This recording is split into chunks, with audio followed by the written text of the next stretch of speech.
আবারও খবরের শিরোনামে উত্তরপাড়া থানা অঞ্চলের নবগ্রাম অঞ্চলে বেসরকারি হোমের যুবতীকে শ্লীলতাহানির অভিযোগের তীর হোমেরই কর্মীদের বিরুদ্ধে।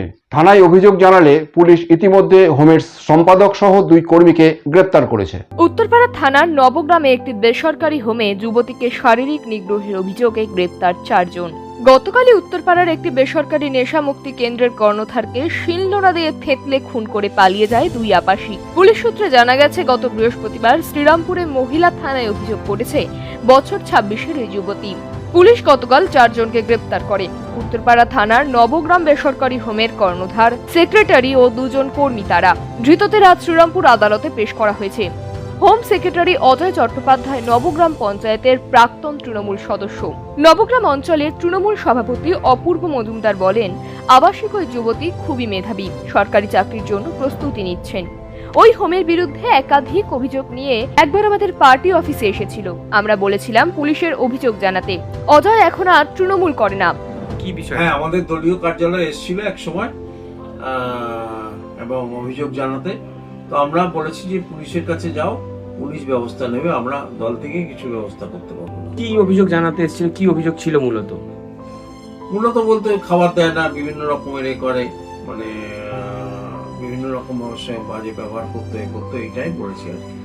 তা আমরা সেই সময় বলেছিলাম যে পুলিশের কাছে যাও, আমরা দলীয়ভাবে এটা কিছু করতে পারবো না। সত্যি তো দলীয়ভাবে আমরা করতে পারি না, আমরা পুলিশের কাছে যেতে বলেছি। তারপরে কি ঘটনা হয়েছে জানি না, এখন পুলিশ তদন্ত করে দেখবে।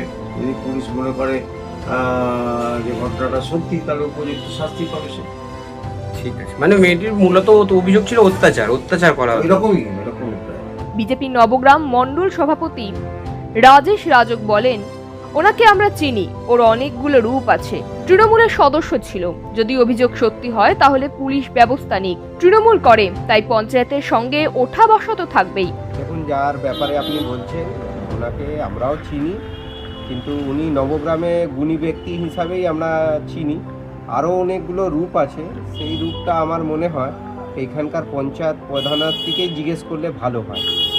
আর এটা তদন্তর বিষয় আছে, তদন্তর বিষয় কোর্ট যা দেখার দেখবে। এই বিষয়ে আমার কিছু আর বলার নেই। উনি কি নবগ্রাম পঞ্চায়েত, যেটা জানা যাচ্ছে উনি নবগ্রামের একসময় তৃণমূলের পঞ্চায়েত সদস্য ছিলেন? হ্যাঁ, একসময় টিএমসি পঞ্চায়েত সদস্য ছিলেন, আমার কাছে যা খবর আছে। এবার দেখুন, এটা পুরোপুরি তদন্তর বিষয় আছে। এবার যদি উনি দোষী, তাহলে তো সাজা পাবেন। উনি কি প্রধানের খুব কাছের বলেই জানেন? টিএমসি করেন, সে তো এখানে টিএমসি পঞ্চায়েত আছে, তো টিএমসি পঞ্চায়েতের সাথেই তো ওনার ঘনিষ্ঠ থাকবেই।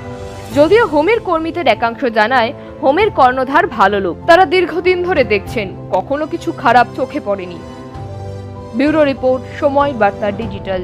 সময় বার্তা ডিজিটালের প্রতিবেদন আপনাদের কেমন লাগছে অবশ্যই কমেন্ট করুন। এই ধরনের প্রতিবেদন আরও পেতে অবশ্যই ইউটিউবে সাবস্ক্রাইব এবং ফেসবুকে ফলো করুন।